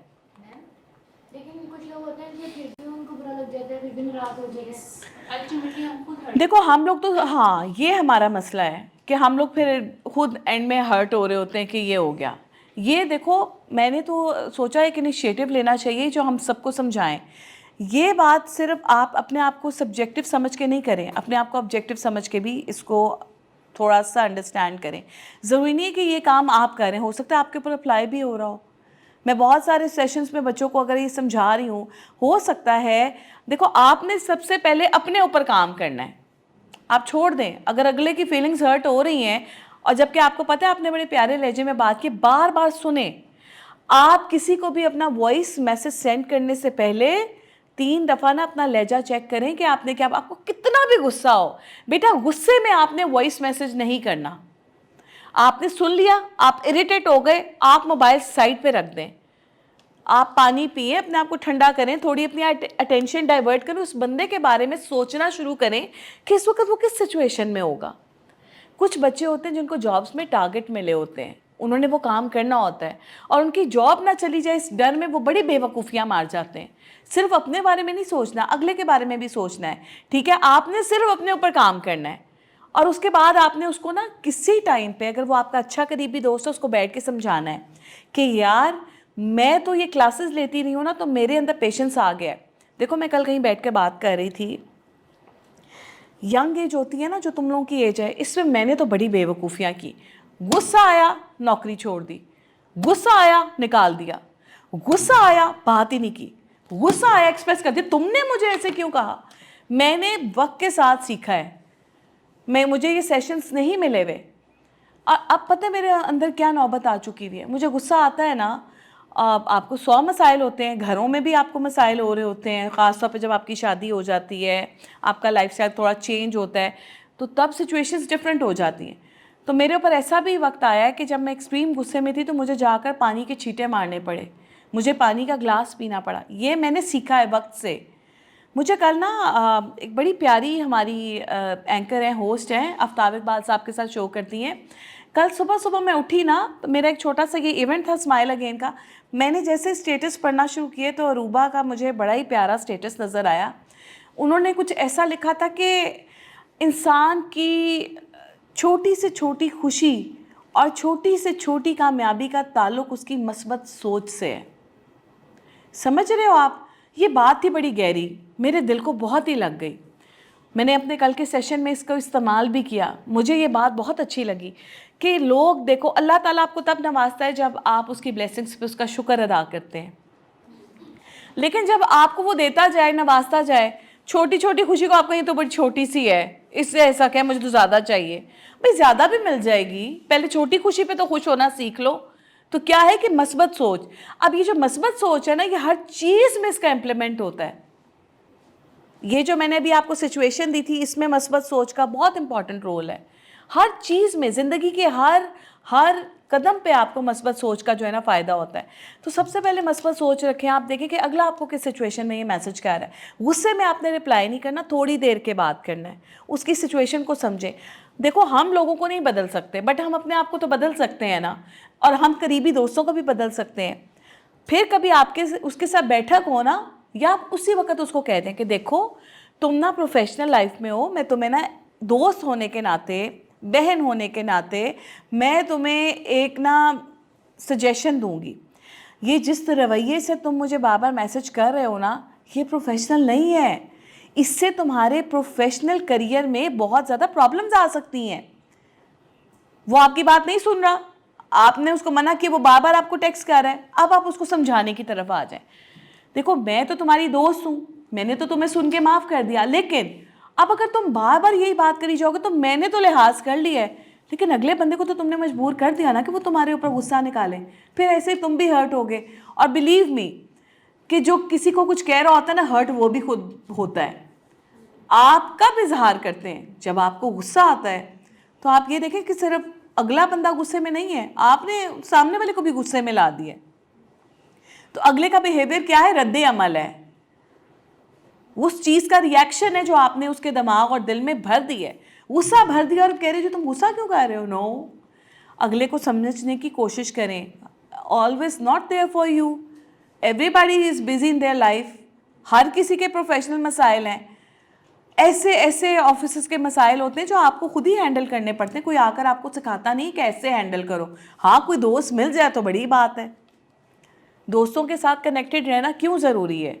क्योंकि आप उनसे डिस्कस करते हैं। आपको गुस्सा आया ना, सबसे पहले अपनी क्लोज फ्रेंड जो प्रोफेशनल है, जो बहुत प्रोफेशनल, उसको कॉल करो। कोई यार ये एक मसला हुआ है, वो मेरे साथ ना इस तरह से डील कर रहा है, मुझे समझ में नहीं आ रही। अब आपकी दोस्त प्रोफेशनल, आप समझते हैं तो किसी बात पे ही समझते हैं ना, फिर वो आपको आहिस्ते से गाइड करे। क्या हुआ, पहली दफ़ा गुस्सा तो तुमने अपनी दोस्त पे निकाल दिया ना, तो अब आहिस्ता आहिस्ता उसके ऊपर बात करने से तुम्हारा गुस्सा कम हो गया। अब तुम उसको रिप्लाई करो और इस रिप्लाई में उसको समझा दो कि ये तुम्हारे प्रोफेशनल बिहेवियर नहीं है, ये तुम्हारे करियर के लिए अच्छा नहीं है, इसलिए आइंदा ऐसे ना करना। मैं दोस्त हूँ इसलिए मैं समझा रही हूँ, कोई और समझाएगा नहीं। और फिर पता क्या होता है, सर्कल में जब लोग साथ बैठते हैं, वो तो लड़की बहुत बदतमीज़ है, उसको तो मैंने काम नहीं देना, तो ऐसे क्या होता है, आपका इमेज ख़राब हो जाता है। ठीक है, वो तो बहुत इरिटेटिंग है, क्योंकि सर्कल में लोग तो कहीं ना कहीं मिल जाते हैं। दुनिया गोल है, छोटी है, आपके बहुत सारे म्यूचुअल लोग होते हैं। सो आपने बड़ा केयरफुल रहना है इस बारे में। B present with the intent of developing trust, जैसे कि अभी हमने बात की थी कि आपने किसी के अंदर अपने लिए ट्रस्ट डेवलप करना है। तो अब वो ट्रस्ट आप कैसे डेवलप करते हैं? बात करने से, आपके लहजे से, आपके अंदाज से, आपकी बॉडी लैंग्वेज से ट्रस्ट डेवलप होता है। क्रेडिबिलिटी क्या है बेटा? एक दोस्त, आप 3 सहेलियाँ हैं और तीनों सहेलियाँ बहुत क्लोज़ हैं, लेकिन खुदारा अगर एक ने तीसरे के ख़िलाफ़ आपसे कोई बात की है तो प्लीज़ जाकर उसको मत बताएं। आपको बुरा लगा है, आपको बुरा लगा कि मेरी एक दोस्त ने मेरी दूसरी दोस्त के बारे में ये बात कही है, आप उसको वहाँ पे कहें, शट अप कॉल दें प्यार से, यार वो तुम्हारी दोस्त है, तुम ऐसे कैसे उसके बारे में सोच सकती हो? कोई सिचुएशन रह सकी होगी जो उसने ऐसा कर दिया, और तुम मुझे कहने की बजाय ना, हम इतने अच्छे दोस्त हैं कि तुम मुझसे डायरेक्टली बात कर सकती हो। मैं आपको एक बात बताऊं बच्चों, ये सारी बातें बनी हुई हैं कि तरबियत सिर्फ घर से ही होती है या स्कूल से ही होती है, तरबियत दोस्तों से भी होती है। एक नेगेटिव कंपनी आपके पास हो ना, आप इतने टॉक्सिक हो जाते हैं, इतने टॉक्सिक हो जाते हैं कि एक वक्त आता है आप रियलाइज़ करते हैं यार मैं इतना टॉक्सिक कब हो गया। तो stop make your self toxic. आप अपनी कंपनी को ठीक करें पहले। एक पॉजिटिव बच्चा पूरी कंपनी को पॉजिटिव कर देता है, और एक नेगेटिव बच्चा है ना, अगर वो एम्पावर्ड है ना और उसके अंदर इतनी एनर्जी, वो सबको टॉक्सिक कर देगा। आप नोट करेंगे, आप जिस वक्त बैठेंगे आप किसी की बुराई कर रहे होंगे, आप जिस वक्त बैठेंगे किसी की बुराई सुन रहे होंगे, आप जिस वक्त बैठेंगे किसी को मिलकर क्रिटिसाइज कर रहे होंगे। सो आपने इन चीज़ों से बचना है, क्योंकि अल्टीमेटली जो आपके अंदर होता है ना वो आपके चेहरे पे आ जाता है। आपको अपने चेहरे पे नूर चाहिए ना, सुकून चाहिए, अल्लाह की रहमत चाहिए। आप चाहते हैं कि लोग देखें कहीं यार इसका चेहरा कितना मुतमईन है, कितना प्यारा चेहरा है, ये आपके अंदर का है सुकून जो बाहर आ गया। आपने कभी किसी के अंदर नेगेटिविटी नहीं ढूंढी। हर कोई अपनी ज़िंदगी में स्ट्रगल कर रहा है, हर एक के अपने क्राइसिस हैं। आप किसी को फेस पे देखकर ये नहीं कह सकते कि यार इसको तो कोई क्राइसिस ही नहीं, क्राइसिस तो सिर्फ मुझे है, और इसकी बेस पे आप दूसरों के साथ बदतमीजियाँ करना शुरू कर देंगे या उनके साथ हार्ड वर्ड्स में इस्तेमाल करेंगे, हार्श वर्ड्स बोलेंगे। नहीं, आपने अपने आप के ऊपर काम शुरू करना है। इतने खुश नसीब हो तुम लोग, हमें तो ग्रूमिंग की क्लासेस मिली ही नहीं है, इमेजिन। और दूसरी बात, अल्लाह के साथ अपना कनेक्शन बिल्ड करें। गुस्सा आता है ना, अल्लाह को बताएं मैंने तेरे पे छोड़ दिया है, और यकीन जाने अल्लाह ताला आपको दुनिया में हिसाब देता है। बाद में तो होता होगा, हमारा ईमान है, लेकिन आप देखें हमने कितने लोगों के साथ अपने सामने होते हुए देखा है, उसने किसी के साथ ज़्यादती की, अल्लाह ताला ने उसको खुश तो नहीं रखा, वो बंदा मकाफ़ाते अमल का शिकार हुआ। तो ये हमारे लिए भी मकाफ़ाते अमल है, हम जो बीजेंगे वही काटेंगे। सो आपने सबसे पहले अपने ऊपर वर्किंग करनी है। आपने जब अपना ट्रस्ट डेवलप करना है, तो बेटा अगर ट्रस्ट डेवलप करना है तो फिर ट्रस्ट डेवलप करना है। ये नहीं करना कि ट्रस्ट डेवलप करूं और कल को मैं अगले को हाथ करा दूं। नहीं कर सकते काम, पीछे हट जाएं। मेरा ईमान है अगर अल्लाह ताला आपको, आपकी बहुत सारी मेहनत आपने कहीं की हो और वहाँ से आपको रिटर्न नहीं आता, छोड़ दें, नहीं आया कोई बात नहीं, अगले दिन गारंटेड आपको कहीं और से उसका रिवॉर्ड मिलेगा। मैं आज आपको एक बहुत अच्छा एक्सपीरियंस बताती हूँ, क्योंकि प्रेजेंटेशन अभी इतनी ज़्यादा लंबी नहीं है, बट टाइम है हमारे पास। ये अस्करी टावर बना था लाहौर सेंटर के बिल्कुल साथ। मुझे किसी ने अप्रोच किया कि जी आप आएँ, और हमारा जो वहाँ पे कुछ कर्नल्स थे जो इनका वो अस्करी टावर था, उन्होंने कहा जी हमारे जो है ना यहाँ पर चौकीदार से लेके, मतलब पीएन से लेके गार्ड्स वगैरह, और जो हमारा कूड़ा उठाने वाले लड़के हैं उनसे लेकर आप सीईओ ऑफ द कंपनी का अटायर डिज़ाइन करके दें। अच्छा, अब देखो ये एक, उन्होंने इस चीज़ के ऊपर ना मुझे कोई फाइनेंशियल सपोर्ट नहीं किया। उन्होंने कहा आप ज़ाहिर आप जाके सबमिट कराते हैं पहले, फिर आप सिलेक्ट होते हैं। अब ये कोई डिज़ाइनर की जॉब तो थी नहीं, ये थी कंसल्टेंट की जॉब, जो डिसाइड कर रहा है कि आपके रिसेप्शन की लड़की क्या पहन कर बैठेगी कि यहाँ का एनवायरनमेंट बड़ा क्लासी होगा एंड ऑल दैट।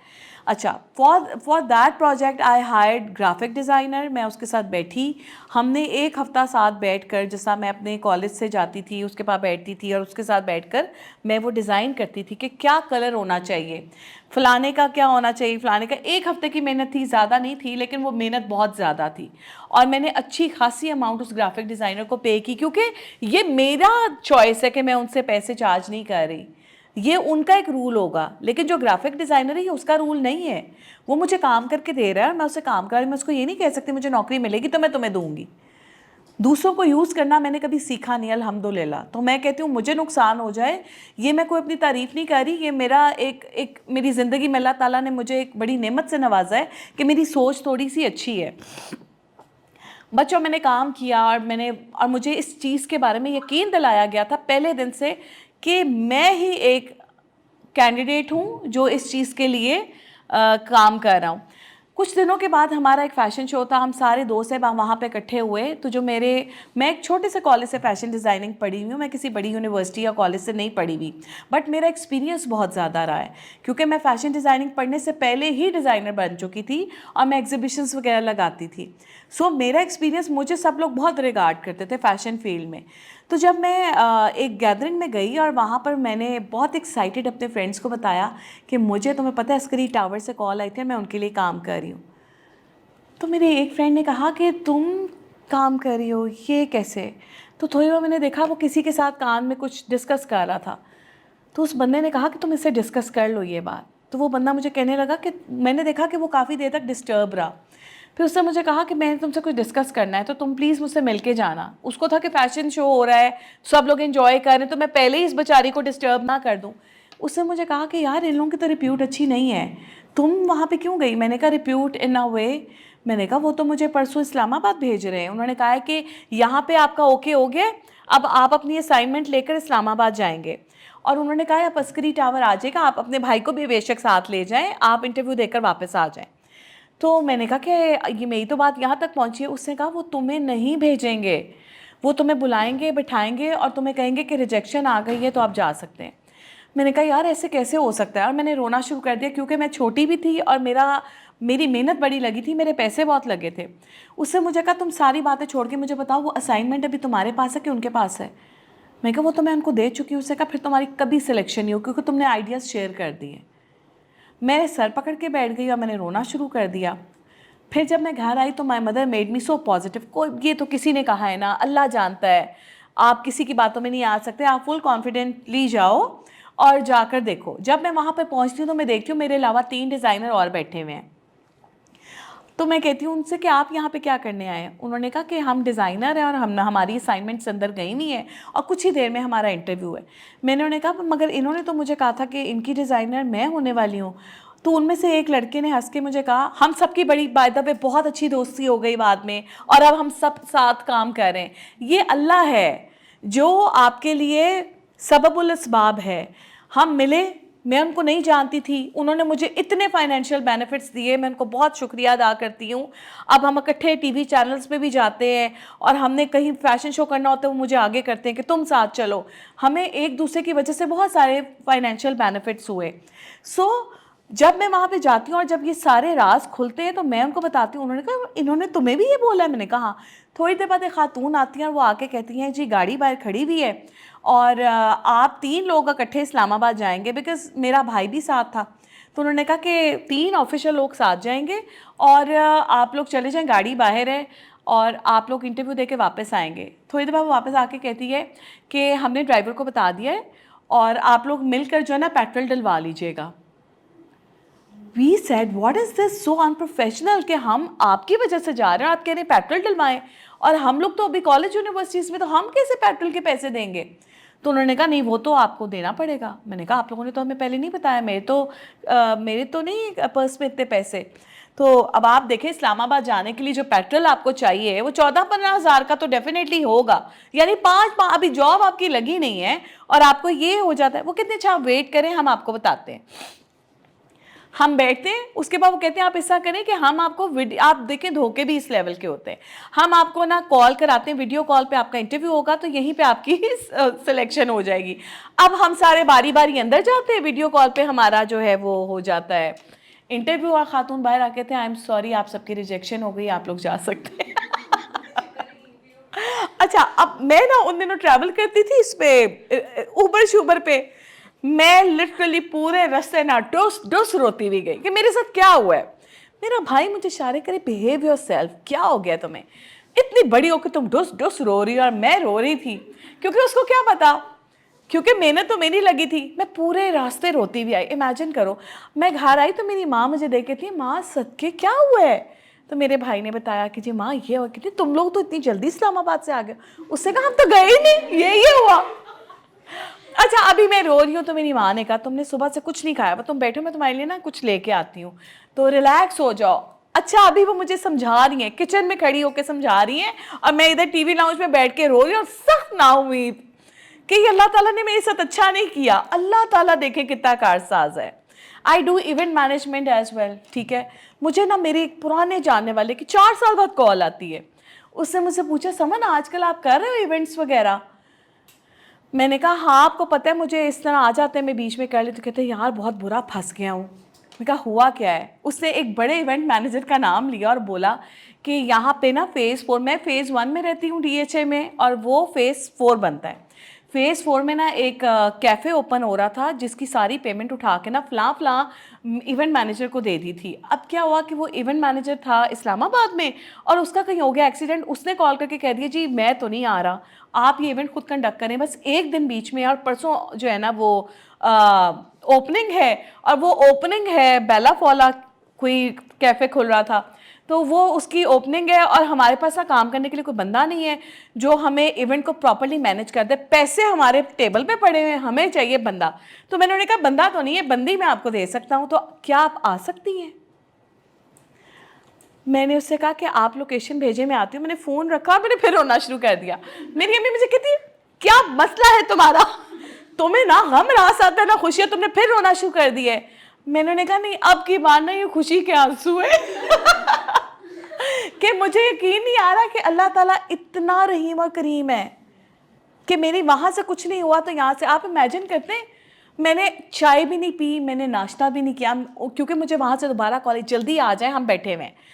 अब मेरा भाई मुझे कहता है सोच लो देख लो अब यहाँ पे कोई नया धोखा ना हो जाए। मैंने कहा भाई पैसे तो पहले पकड़ ले हम गए, हम एक ह्यूज अमाउंट अगलों ने हमारे हाथ में रखी, एक रिसीट काटी और कहा परसों अब आपने इवेंट करना है, अब ये आपके सर पे है। और हमने वो शानदार इवेंट किया और उस इवेंट ने मुझे इतने अच्छे जो है वो फाइनेंशियल बेनिफिट्स दिए कि मैं कहती हूँ उस दिन के बाद लिटरली, मैंने आपको अपना पहला एक्सपीरियंस बताया है, ऐसे हज़ारों एक्सपीरियंस है मेरी ज़िंदगी में जिससे मैं कहती हूँ कि या अल्लाह तेरे से ज़्यादा रहीम और करीम तो कोई है ही नहीं। ठीक है, तो तुम ये मत सोचना काम करते हुए, कभी भी किसी से बात करते हुए ये मत सोचना कि इससे मेरा ताल्लुक़ नहीं बढ़ेगा या इस बंदे से मुझे कोई फ़ायदा नहीं होना। फ़ायदे हो जाते हैं आपको, उस वक्त नहीं होते तो कुछ अरसे बाद हो जाते हैं। आप देखो इतने सारे दोस्त हैं, आप वहाँ मिले हमें एक छत के नीचे, हम सब ने अपनी असाइनमेंट्स एक दूसरे से शेयर की कि मेरा ये आइडिया है, मेरा ये आइडिया है। उसके बाद सबकी दोस्ती हो गई और सबकी दोस्ती ऐसी हुई कि सब ने इकट्ठे काम शुरू कर दिया। और आज भी सब जब बैठते तो हंसते हैं कि देखो हमारी मुलाकात वहाँ पे हुई थी। सो ये बड़े बड़े मज़े की बातें हैं।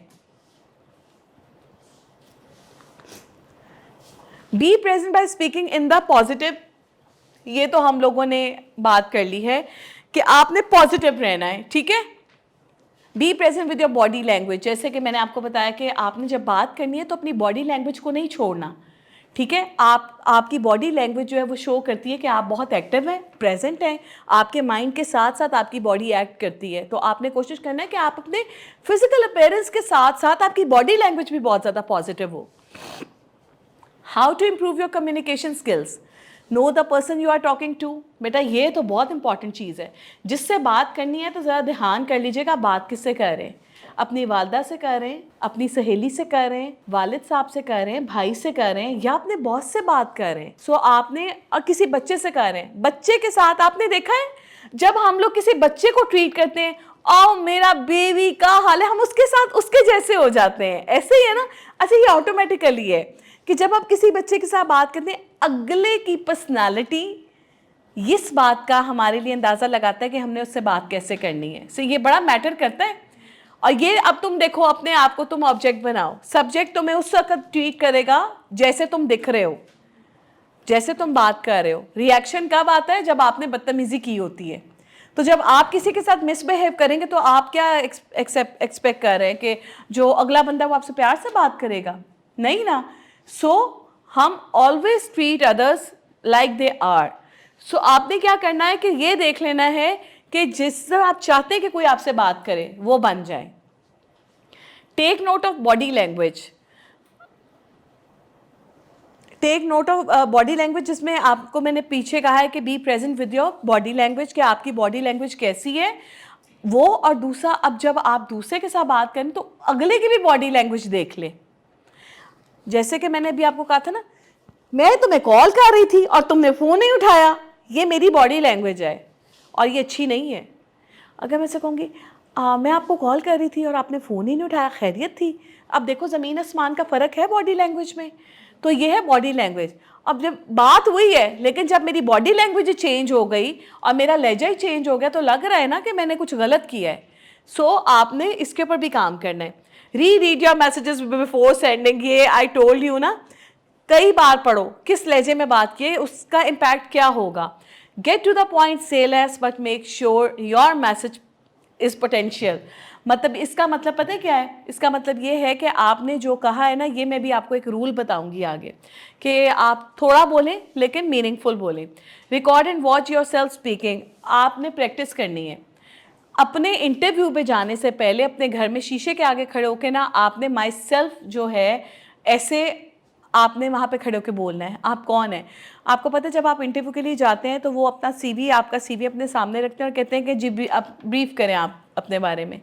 तो फिर अब आपने उसकी प्रैक्टिस करनी है कि आपने जब इंटरव्यू के लिए जाना है तो आप कैसे बोलेंगे, आपकी बॉडी लैंग्वेज क्या होनी चाहिए।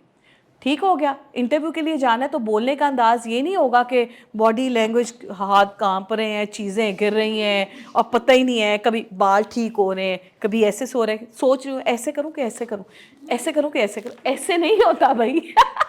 ठीक है? तो घर से प्रैक्टिस करके जाना है कि जी मैंने ऐसे करके बात करनी है, और बैठे में तो ऐसे करके बात करनी है। ठीक है? Remember that people do not care as much as you think. This is something very important. क्योंकि मैं तो बातों के बीच में घुस जाती हूँ, मुझे लगता है हर कोई मेरे बारे में ही सोचता जा रहा है। ठीक है? अगर मैंने कुछ कह दिया तो अब किसी के पास दुनिया का और कोई काम नहीं है, वो बैठ के मेरे कहे के बारे में ही सोचेगा। हालांकि ऐसा नहीं है। ये क्या है? नेगेटिविटी। ये जब समटाइम्स हम बहुत नेगेटिव हो जाते हैं ना कि जी फ़लाँ ने ये कहा तो मैंने, वो आप उस बंदे के लिए या बंदी के लिए सिर्फ एक बंदा नहीं है दुनिया में कि वो आपके बारे में ही सोचेगा। 36,000 लोगों से हम एक दिन में मिलते हैं, तो हम थोड़ा थोड़ा टाइम किसी के बारे में सोचते हैं। लेकिन अगर आप अपने आप को खुद इतना इंपॉर्टेंट मान लें, देखा वो मेरे बारे में ही सोच रही होगी, देखा ये उसका ख्याल होगा कि मैंने ये ऐसे इसलिए कहा है, ये है नेगेटिविटी। ठीक है? वर्क ऑन इमोशनल अवेयरनेस, ये जिसके ऊपर हमने बात की है कि आपने दूसरे की सिचुएशन को भी समझना है, बार बार सोचना है और फिर आपने उसको रिएक्ट करना है। रिएक्ट नहीं करना, रिस्पॉन्ड करना है। ठीक है? रिएक्शन और रिस्पॉन्डिंग में डिफरेंस है, ये हम पहले भी बात करते रहे। रिएक्शन ये होता है कि जैसा किसी ने आपको कुछ मारा तो आपने उठा के उसको आगे से मारा। रिस्पॉन्ड ये कि उसने आपको मारा तो अब आप कहेंगे बेचारे को क्या हुआ है, ये नॉर्मल एक्ट तो नहीं कर रहा, पागल थोड़ी आपके उठा के उसको मारना शुरू कर देंगे, है ना। देखेंगे ना क्या हुआ। एक छोटा सा बच्चा है ना, जब वो मिसबिहेव करता है तो उसकी माँ यही सोचती है कि वो इसने ऐसा क्यों किया, ज़रूर कोई चीज़ इसको डिस्टर्ब करी, ये रो क्यों रहा है, बजाय कि माँ उठे और बच्चे को पकड़े और 4 थप्पड़ मारे और कहे चल। ऐसी भी माएँ देखी है ना कि बच्चे ने, अगर बच्चा बोल रहा है, इज्जत कर रहा है, माँ आगे से कुछ नहीं बोल रही है और अच्छा वो सीन हमारी आंखों के आगे आ रहा है, अच्छा इज्जत कर रहा है, माँ नहीं सुन रही, एंड में बच्चे ने ना माँ को मार दिया ऐसे करके, तो माँ कहेगी तेरी ऐसी की तैसी, धाड़ धाड़ धाड़ धाड़ है, 4 चांटे और फिर पूरा एनवायरनमेंट खराब, बच्चा भी रो रहा होता है, माँ भी चीख रही होती है। फिर बच्चा यही सीखता है और वो अगली आने वाली जिंदगी में हर एक के साथ यही करता है कि किसी ने गुस्सा किया तो बस आगे से गुस्सा कर दो, ये ना सोचो कि अगले ने ऐसा किया क्यों है। सो आप देखें, अफसोस करते हैं। हाँ, मैं कहती हूँ स्क्रैच से ट्रेनिंग होती है, बचपन से ट्रेनिंग होती है। आप बच्चे को बचपन से ट्रीट करें। कहते हैं बच्चा इज़ वेरी इंपॉर्टेंट। जब वो आपसे कोई बात करता है और आप बड़े आपस में लगे हुए, तो आप उसको कहें 1 सेकंड में इसकी बात सुन, जी बेटे, करते हैं ना हम ऐसे। इसका क्या मतलब है? सारी क्रेडिबिलिटी और कॉन्फिडेंस तो आपने उसको उसी उम्र में दे दिया कि you are very important, most important for me, मैं सबको छोड़ के तुम्हारी बात सुन रही हूँ। तो कल को क्या होगा, वो बच्चा माँ बाप को उतनी ही इंपॉर्टेंस देगा। जब कल को उसके बच्चे बोल रहे होंगे ना, बाबा बाबा मेरे बात सुने, माँ वो कहेगा बेटा 1 मिनट मैं पहले उनकी सुन लूँ। ठीक है? तो क्या है कि आपने जैसा बीजना है वैसा ही काटना है, ये कहते हैं। तो अब आपने क्या करना है, आपने इंपॉर्टेंस देनी है इंसान को, लेकिन आपने प्रोफेशनल रहते हुए इंपॉर्टेंस देनी है, लाड नहीं उठाने शुरू कर देने। यहाँ पे मैं ये नहीं कह रही कि माँ सदके और बहन सदके पे चले जाओ, नहीं। इंपॉर्टेंस दें, रिस्पेक्ट करें, लहजा अपना नॉर्मल रखें, साउंड सॉफ्टली, बट आपने कंसिस्टेंट रहना है, बी प्रोफेशनल। ठीक है? वरना तो लोग चबा के खा जाएंगे। कहते हैं ना कि इतना कड़वा ना हो जाओ कि लोग थूक दें, इतना मीठा ना हो जाओ कि लोग चबा जाएं। ठीक है? अच्छा जी, ऑब्जर्व मोर। जितने अच्छे और काबिल बच्चे हैं ना, उनको मैंने देखा है कि वो ज़्यादा ऑब्ज़र्व करते हैं, बोलते कम हैं। पहले वो आसपास देखते हैं माहौल क्या है, क्या चल रहा है। जब तक आपसे कोई बात नहीं ना पूछी जा रही है, आपने जवाब नहीं देना प्लीज़। बहुत बुरा लगता है, ये चाहे आप फैमिली में बैठे हों, बात किसी से पूछी गई है, जी मैं घर पे नहीं था तो कोई आया था और आप जवाब दें, आपसे पूछा है, आपसे नहीं पूछा। स्पीक लेस प्लीज़, आपसे जो पूछा जाए आपने उसका जवाब देना है। That shows your grooming. एम ही उठ के अपनी आप को चढ़ाना या आई एम सॉरी किसी के साथ इतना ज़्यादा मोहब्बत शो करना जो है ना, वो समटाइम्स अगले को इरिटेट करती है। वो सोचता है कि ये मेरे साथ इतना ज़्यादा क्यों फ्री हो रहा है। तो ये वर्ड तो नहीं हमने सुना, हम कोई अल्लू पल्लू तो है नहीं कि कोई उठ के कह दे कि क्यों फ्री हो रहा है। हमारी अपनी एक पहचान है, हम ग्रूम्ड लोग हैं, पढ़े लिखे, एजुकेटेड, सक्सेसफुल, और खैर से आगे सक्सेसफुल ही होना है। सो आपने तैयारी तो अभी से करनी है ना। फॉर्मूला ऑफ कम्युनिकेशन, बेटा ये दिस इज बहुत इंपॉर्टेंट। मैंने ना एक टीवी पे सुना था, ABC, A for accuracy, B for brief, C for clarity. Accuracy, हाँ जी, एक्यूरेसी क्या है? एक्यूरेसी है कि आपने किसी से बात करनी है तो उसी टॉपिक पे रहना है और उसी टॉपिक पे बात करनी है। ये नहीं करना कि एक टॉपिक छिड़ा था वो ख़त्म हो गया और आप अभी उसी पिछले टॉपिक पे बैठे हुए, अगला आगे बात करता निकल गया, आप अब जाके हाजिर हुए दिमागी तब आप कह रहे हैं नहीं फलानी फलानी फलानी फलानी, फिर अगले वियर्ड फील करेंगे कि हम तो इस टॉपिक से हट के आगे जा चुके हैं, उत्थे ही बैठा हुआ है। ठीक है। दूसरी चीज़ है brief, brief and clarity. Brief and clarity है, ब्रीफ है कि स्पीक लेस, क्लैरिटी ये है कि जितना बोला है वो मीनिंगफुल हो। फॉर एग्जाम्पल, अगर मुझे किसी ने टीवी शो पे बुलाना है तो मैं एक्सपेक्ट करूँगी कि मुझे कॉल करके कहे कि मैम मैं जागो लाहौर से बात कर रहा हूँ, कल सुबह मॉर्निंग शो है, इतने से इतने बजे का स्लॉट है आपका, तो मैम क्या कल अब अवेलेबल होंगी? समझ में आती है? ठीक है, उसने ब्रीफली मुझे सारा बता दिया क्लैरिटी के साथ। तो क्या है कि इतना बोलें जो आपके लिए इम्पॉर्टेंट है, जो अगले को समझ में आ जाए, ना कि बोंगियाँ ही मारना शुरू कर दें। वो ना मैं वहाँ से बोल रहा हूँ, मैंने सोचा भाई अगले का टाइम बड़ा कीमती है, आप अगले के वक्त को कीमती समझें, मुख्तसर बोलें, ऑब्ज़र्व ज़्यादा करें। इससे क्या होगा कि आपका जो अपना कम्युनिकेशन स्टैंडर्ड है ना वो बड़ा मेंटेन रहेगा। अच्छा, आपने देखा होगा बहुत सारे लोगों को कुछ प्रोनाउंसिएशन करते हुए ना बहुत ज़्यादा प्रॉब्लम्स होती हैं। जैसे लाहौर वर्ड है, लोग लाहौर बोल रहे होते हैं, तो ये हमारी थोड़ा सा प्रोनाउंसिएशन का इशू होता है। इसके लिए आप लोगों ने ना अपने टाइम को थोड़ा सा कंज्यूम करना है प्रैक्टिस के ऊपर। आप लोग अपने घर में बैठ कर ना एक एक्सरसाइज करेंगे। आप लोग अभी भी मेरे साथ वही एक्सरसाइज करें। आ करें, आ, ई, ओ, ऊ। आपके जितने वर्ड्स हैं ना वो इन 4 से मिलके बने। हर जगह प्रोनाउंसिएशन में ये वाला जो साउंड है ना वो यूज़ होता है। ठीक है। हमारा क्या है, जब हम लाहौर बोलते हैं तो लाहौर तो वर्ड ही नहीं है, लाहौर है। ठीक है। तो क्या है कि इस तरह के बहुत सारे वर्ड्स हैं जिसकी प्रैक्टिस आप लोगों ने करते रहना है। बेटा ये जो मैंने आपको वर्ड्स बताए हैं ना, ये एरोबिक्स में एक्सरसाइज है, यह आपके फेस की एक्सरसाइज है और कम्युनिकेशन की प्रैक्टिस है। अगर आप अपने घर में बैठकर नॉर्मली अकेले कमरे में बैठ कर अगर ये करते रहेंगे ना, आ, ऊ, ई, ओ, आपका जो लहजा है ना वो चेंज होना शुरू हो जाएगा, मॉडर्न लहजा हो जाएगा। समझ रहे हो मेरी बात? ये प्रैक्टिस आप लोगों ने करनी है। वे ऑफ स्पीकिंग में जिससे हमने observe and listen carefully, focus on one thought on one time, use emphasis words to strengthen your message. जिसका मैंने आपको पीछे प्रैक्टिस बताई है वो आप लोग करेंगे तो ये वाला पॉइंट आपके लिए बहुत अच्छा क्लियर हो जाएगा। हैव मीनिंगफुल आई कॉन्टैक्ट, बात करते हुए इधर उधर नहीं देखना, बात करते हुए आई टू आई देखें। आई टू आई देखने का भी तरीका होता है, ऐसे नहीं देखना। ठीक है। तो देखने का तरीका भी एक बहुत डिसेंट वे में होता है। तो आप जब बात करें तो उस टॉपिक के ऊपर रहें, उसी टॉपिक के ऊपर आपने देखना है। आपका आई कांटेक्ट नॉर्मल होना चाहिए।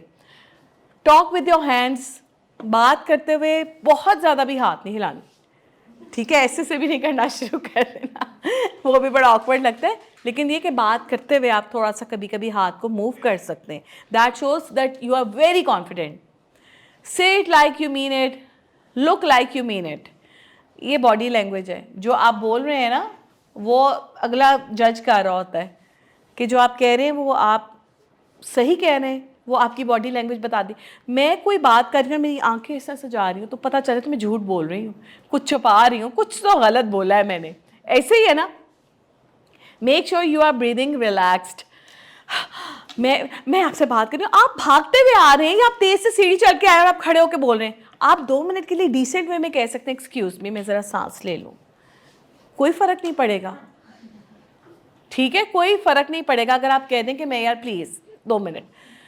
आपको सांस ले लिया, आपने बैठा, अगला भी कर्टियस होता है, वो आपको चेयर देता है, बैठ जाएं, ये पानी पिएं, आप रिलैक्स होकर बात करें। क्योंकि अगर आपने कम्युनिकेशन के ऊपर काम करना है तो ये छोटी छोटी टिप्स हैं, इसको फोकस करना बहुत ज़रूरी है। हाँपते हुए बात करना तो इज़ वेरी अनप्रोफेशनल। ऐसे ही है ना, बुरा लगता है फिर। Make peace with pause, slowing things down. Pauses क्यों सिखाए जाते हैं, क्या आपको पता है? कुछ लोग कहते हैं ना, 1 मिनट सांस ले लो, सांस पटर पटर पटर पटर बोली गए, वो भी नहीं करना। एक सेंटेंस तरीके से दे दिया आपने, अब आपने नेक्स्ट स्टेप को प्रॉपरली लेके चलना है। अगले को आपका समझ तो आए कि आप बोल क्या रहे हैं, तो ठहर ठहर के बोलना कि आप अपने अल्फाज को अच्छे से बयान कर सकें, ये बहुत इंपॉर्टेंट है। से शॉर्ट सेंटेंसेस, बहुत लंबे लंबे जुमले बोलने की ज़रूरत नहीं है। छोटे छोटे सेंटेंसेस में जो है ना, वो आप अपना जो भी आपका है मसला वो बयान करें। इससे फ़ायदा क्या होगा आपको? इतनी कम्युनिकेशन के बारे में सीखने से फ़ायदा क्या होगा? इसका एसेंस क्या है? पर्सनल ग्रोथ होएगी, इन्फ्लुएंस होगा कि आप लोगों को, दूसरों को इन्फ्लुएंस कर सकेंगे, आपको लोग आगे करेंगे, कहेंगे इससे पूछते हैं चल के, या इसको बीच में डालते हैं। जब 2 लोग लड़ रहे होते हैं और तीसरे बंदे को बीच में डाला जाता है तो क्यों? क्योंकि इनको पता होता है कि ये समझदार है, ये कोई अच्छा फैसला करेगा। ठीक है, तो अपनी क्रेडिबिलिटी नहीं खोनी, अपने ऊपर ट्रस्ट डेवलप करवाना है। उसके लिए ये बहुत ज़रूरी है कि किसी की प्राइवेट बात को प्राइवेट रखें, पर्सनल बात को कॉन्फिडेंशियल रखें। और ये नहीं है कि मुंह फट गया और बस जहाँ पे सुना और दूसरे को जाके बता दिया, उधर से ये सुन के आया हूँ। आपकी क्रेडिबिलिटी बिल्कुल ज़ीरो हो जाएगी, लोग आपसे बात करना छोड़ देंगे, आपसे बिल्कुल जिक्र करना छोड़ देंगे, आपको कुछ पता ही नहीं होगा आपके इर्द गिर्द क्या हो रहा है। आपको वैसे इतनी इन्फॉर्मेशन रखने की ज़रूरत भी नहीं है कि घर में क्या चल रहा है। ठीक है ना, चाची क्या कर रही हैं, फुप्पो क्या कर रही हैं, खाला क्या कर रही हैं, कोई ज़रूरत नहीं है। इससे आपका कोई लेना देना बेटा है ही नहीं। आप पढ़े लिखे बाशऊर लोग हैं, आप ये देखें मैं क्या कर रही हूँ, मुझे क्या करना है। आप अगले 5 साल में अपने आप को कहाँ पे देखते हैं, वो इंपॉर्टेंट है आपके लिए। आपके लिए फुप्पी, चाची, ताई, मामी, खाला ये मैटर नहीं करती, कौन कब आ रहा है, कहाँ से जा रहा है। मैंने देखा आजकल की बच्चियाँ, उनके अंदर बहुत ज़्यादा इंटरफेरेंस का जो है ना वो एक एलिमेंट आ गया है। वो घर की हर औरत के ऊपर फोकस कर रही होती हैं, अच्छी बात नहीं है। अपनी ज़िंदगी में आगे बढ़ना है तो लोगों की ज़िंदगी में दखल अंदाजी छोड़नी पड़ेगी। ठीक है, एक्सप्रेशन ऑफ थॉट्स, इसका फ़ायदा यही है ऑफ कोर्स, जब आपको अच्छे तरीके से बोलना आ जाता है, कम्युनिकेशन आप सीख जाते हैं, तो इसका फ़ायदा यही होता है कि आप अपनी सोच को अच्छे और मस्बत तरीके से दूसरों तक पहुंचा सकते हैं। टूल है दूसरों को कंट्रोल करने का, इसको आप नेगेटिव कहें या पॉजिटिव कहें। दूसरों को कंट्रोल करना समटाइम्स आपके लिए ज़रूरी भी होता है। जब आप किसी अदारे के मैनेज डिपार्टमेंट में आ जाते हैं तो मैनेजमेंट में अगर आप लोगों को कंट्रोल नहीं कर पाते तो आप अच्छे मैनेजर नहीं हैं। आप ह्यूमन रिसोर्सेज का काम कर रहे हो और आपके पास लोगों को टैकल करना ना आता हो तो फिर आप तो अच्छे इंसान हैं ही नहीं, आप अच्छे एचआर हैं ही नहीं, आप अच्छे मैनेजर ही नहीं हैं। अगर आप चीज़ों को हैंडल नहीं कर सकते, आप अच्छे कोऑर्डिनेटर नहीं हैं। तो क्या है कि आपको दूसरों को कंट्रोल करना आना चाहिए। वो बदतमीज़ी से कंट्रोल करना नहीं होता, वो प्यार से कंट्रोल करना होता है। और ये देखें इसका फ़ायदा कि दूसरों को मोटिवेट करना। थैंक्स। बड़ा टाइमली हमारा जो है ना सेशन एंड हुआ है,